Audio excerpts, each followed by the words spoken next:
J'arrête pas d'accompagner le film et c'est que du bonheur. On reçoit beaucoup d'amour, de bienveillance. Les djihadistes auront pris la ville dans pas longtemps. Nous quittons le pays, mademoiselle. Nous ne pouvons plus rien pour vous. Population de Ouagadougou. Nos frères déplacés de Touga, de Luna et de Djibo sont à commune. La ville en appelle à la solidarité de chacun pour accueillir. Parle-moi, mamie. T'es censée m'apprendre la vie, non?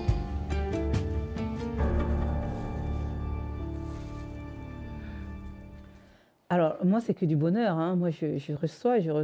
Donc, j'accompagne Les Invertueuses, qui est ma première fiction. Voilà. Et là, aujourd'hui, je suis donc avec vous à 40 ans. J'habite à Saint-Lô. C'est à 30 minutes à peine, même pas 30 minutes en voiture. Et surtout, voilà, je connais bien les terres par ici. 40 ans, on venait se promener avec les enfants. On n'habite pas loin. On dit toujours, on n'est jamais prophète chez soi. Et je ne suis pas prophète chez moi, évidemment. Mais avoir la reconnaissance des siens, c'est quelque chose. Le film est sorti et aujourd'hui, j'ai énormément de tendresse pour ce film. Mais c'est vrai qu'à la base, je faisais un film qui devait me servir de marchepied pour un autre film. On m'avait souvent dit, comme première fiction, ça va être difficile. Et c'est vrai qu'en plus, je n'ai pas fait d'école de cinéma. Hein. Moi, je fais le cinéma avec mes tripes. Ouais, voilà. Je fais le cinéma avec mon cœur et mes tripes depuis toujours, mais je n'ai jamais fait d'école de cinéma. Je voulais dire qu'il n'y a pas d'âge pour le désir, il n'y a pas d'âge pour que l'amour, le désir s'exprime de façon belle et vertigineuse. Voilà, l'idée du projet est née comme ça. Il y a les morts et les vivants. Tant qu'on est vivant, on est vivant. Puis je vois pas pourquoi elle n'aurait pas le droit.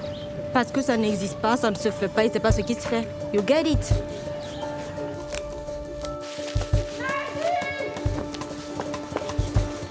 Vous connaissez pas votre numéro? Non. Dans toutes les géographies et dans toutes les cultures, il y a ces injonctions. Elles ne vont pas être exactement les mêmes. Le degré ne va pas être poussé exactement de la même façon d'une géographie à l'autre, d'une culture à l'autre. Mais ces injonctions sont partout. Moi-même, petite fille, quand j'étais à l'école primaire, j'en voulais un tout petit peu à ma mère, qui était partie de son foyer. Et je lui en voulais pourquoi? Parce que j'aurais voulu, dans la cour de récréation, être l'enfant normal, l'enfant respectable. Du coup, j'avais le sentiment, parce que les autres me le renvoyaient, d'être moins respectable parce que ma mère n'était plus dans son foyer, n'était plus dans son mariage. Mais de quel droit? De quel droit elle devrait vivre en fonction que de moi? Et c'est ça, quand vous parlez de la question de l'identité, c'est la question de l'identité et cette identité qui aurait le droit de se questionner, de se regarder dans les yeux et de s'assumer jusqu'au bout.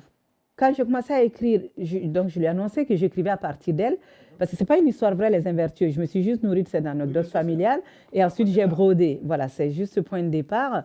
Et je ne saurais jamais, et puis je ne veux pas le savoir, s'il y avait vraiment un monsieur au marché pour ma mère, j'en sais rien, c'est trop intime. Voilà, je laisse cet espace.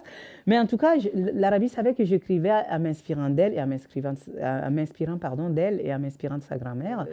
Très vite, elle voulait lire, donc je lui ai demandé d'attendre que j'ai une première version. Et c'est vrai que quand elle avait lu la première version, elle avait vraiment été virulente, quoi. Elle n'avait pas été facile. Elle a la fougue de son âge, hein. Ce qui est normal, elle est jeune. Elle m'avait dit, maman, tu es tiède. Tu ne peux pas te permettre d'être aussi tiède, tu ne peux pas t'attaquer à des sujets aussi importants, à des sujets qui sont aussi cruciaux pour certaines personnes à qui on refuse tellement leur identité et leur place dans le monde. Si tu t'attaques à ce sujet, tu y vas jusqu'au bout et tu ne fais pas les choses à moitié. Je sais que tu n'en as pas envie. Mais il va falloir respecter tout le rituel.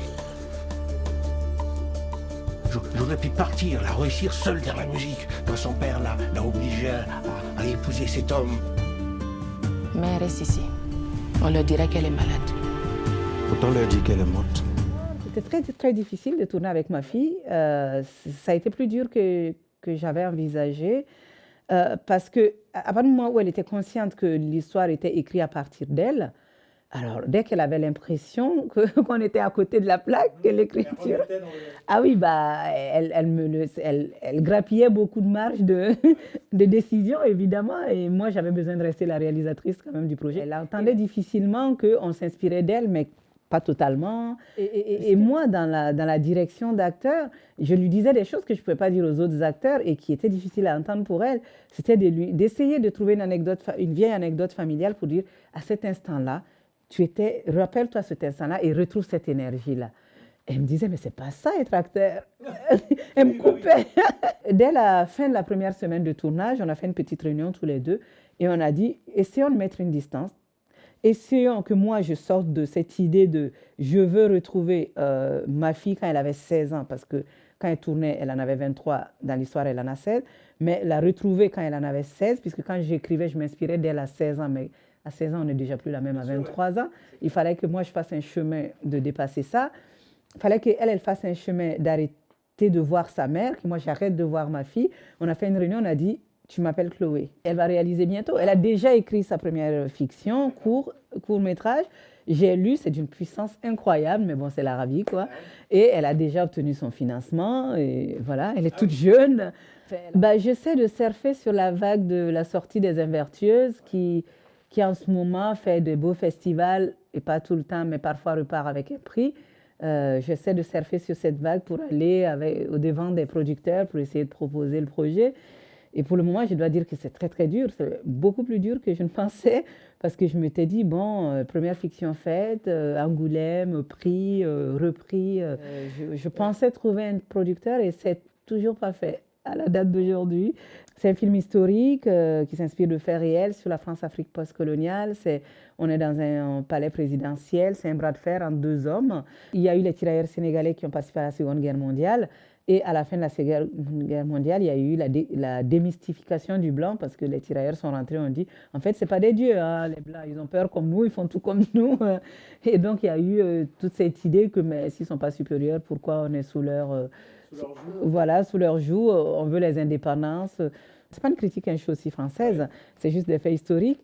La France prenait le soin d'installer à la tête des palais présidentiels avant de partir des hommes choisis par elle, par ses soins, sur le critère de leur malléabilité, pour continuer les choses telles qu'elle avait défini les choses.